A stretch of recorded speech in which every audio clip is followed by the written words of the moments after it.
Welcome back.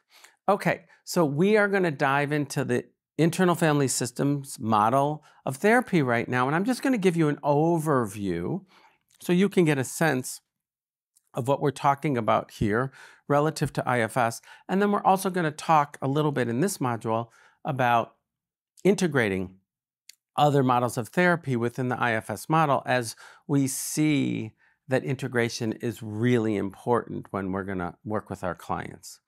So internal family systems was originated by Dick Schwartz, I think maybe 35 or 40 years ago now. Dick has really devoted his whole life to internal family systems model of therapy. And, you know, it's a really popular model of therapy now. There's a bunch of people trying to get into the trainings. They can't even keep up with it at this point. So I'm really happy for him that the model is seeing such global acceptance, because it's a really important way of being in the world, not just a model of psychotherapy. So as I understand the IFS model of therapy, I'm going to share with you some of my thoughts about it. It's rooted into two main things: systems thinking and multiplicity of the mind. You know, as Dick was a family therapist, he did a lot of systems work, right? That's a big piece of family therapy work. And that what we understand is that everyone has different parts of us. When I went to school, parts were considered pathological or bad or wrong. But Dick Schwartz was a pioneer at the time to say, hey, parts aren't a problem. Parts are actually normal. Parts don't mean fragmentation or pathology. And in fact, the goal is not unity. The goal is for our parts to be in harmony together. And what I have learned over the years through trauma, through going through overwhelming experiences, is that our normal parts take on extreme roles and they get stuck. They're like hamsters on a wheel. So what we're trying to do here in IFS is understand the various different parts, understand that we all have them, we're not trying to get rid of them, and learn the way they're organized into different systems because of different traumas or different overwhelming life experiences. So let me give you an example of that.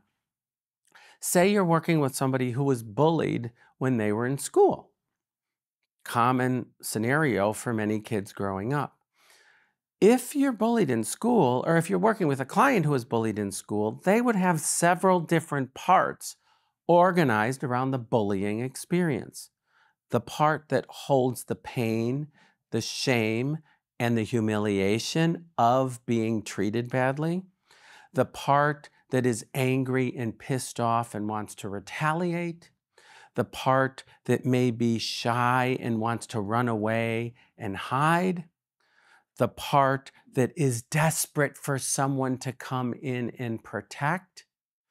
Maybe even a part that wants to take care of others who were also hurt. So for example, in a bullying experience, we would have several different parts organized around that experience. So we have different systems or collections of parts, and all parts are normal adaptations of a personality that take on extreme roles as a result of the experience that we go through.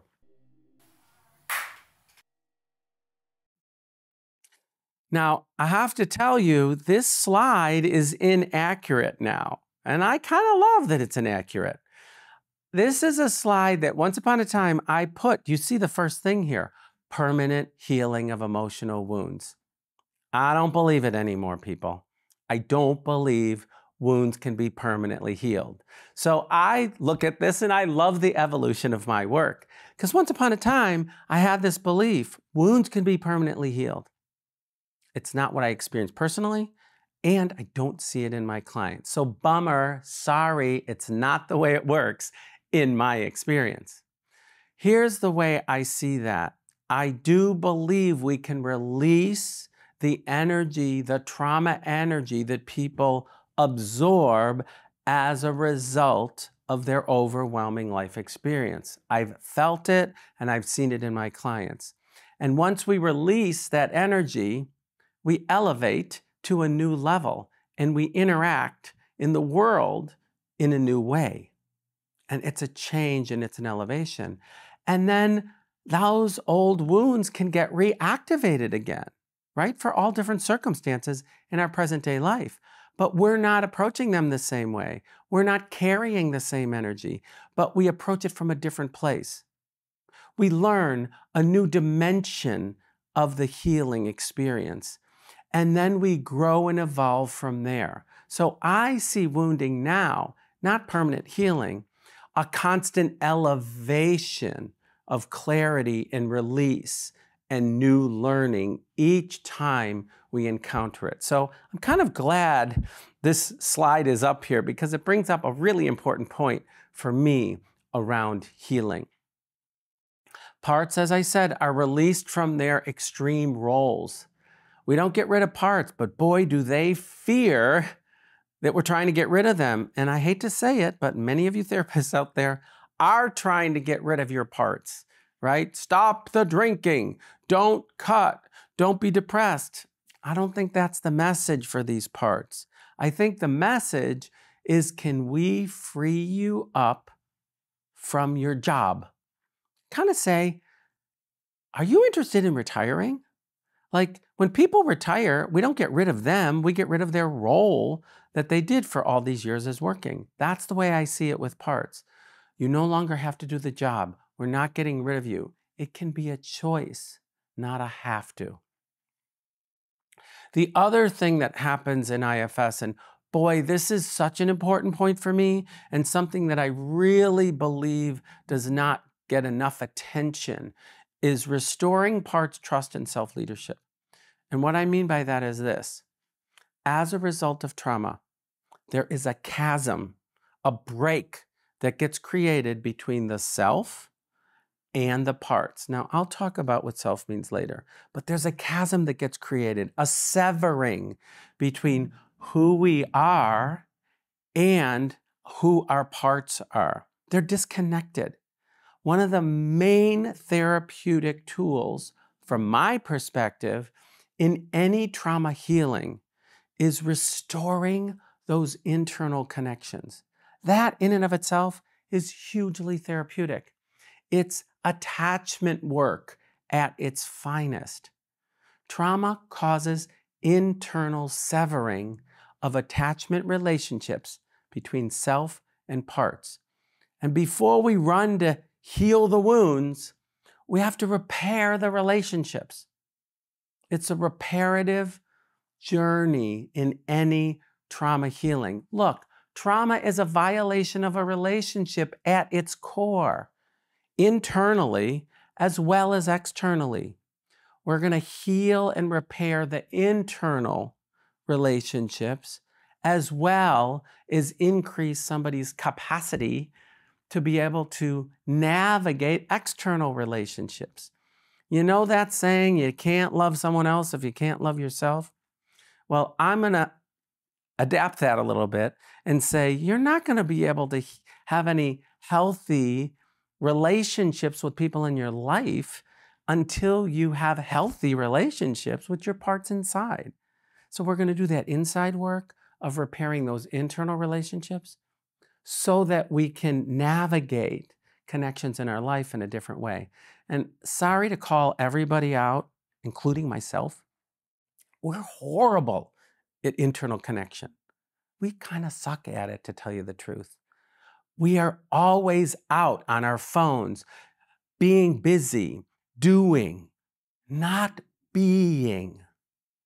Most people are so uncomfortable sitting with themselves, spending time alone, getting to know themselves. And it's partly because of all these severed relationships as a result of our trauma. So we're going to restore that. It's a huge part of healing. And then parts and self can work smoothly together. This word integration is an important one. Dan Siegel talks about integration a lot. And it's the flow. It's not we integrate you into one person. No, it's that we integrate a smooth flow between self and parts and self and parts, so that it's like the family. Like when the family of origin or the family that you've created in your life works smoothly. I just was in Orlando recently, and oh my goodness, it brought up so many memories for me in Disney World, talking about when the family works smoothly together and when it doesn't. Boy, we took my kids to Disney World when they were young, and we were so excited, like, oh my goodness, every kid's gonna love being in Disney World. It's gonna be the time of their life, right? We spent so much money. You walk into Disneyland and they're like, the happiest place on earth. And we're like, yes, I can't wait, right? And yeah, we had wonderful moments when our family was at its best, working together as a unit. It was beautiful. And guess what, people? We also had horrific moments. The kids were so overwhelmed. They were so exhausted. They didn't want to do the wonderful thing. They were tired and stressed out, and they melted down. And in those moments, our family was not working smoothly together at all. We were pissed off. We spent so much money, and all they wanted to do was stay in the room and play Legos. And we're like, wait a minute. We're at the animal kingdom. There's a giraffe outside our window. We want you to experience it all. So just like with each one of us, we have these moments of smooth beauty and integration. And we have these moments of dysregulation and disconnection. That's what happens in trauma. And we're here to make things more often and more commonly work smoothly internally with less dysregulation and less dysfunction.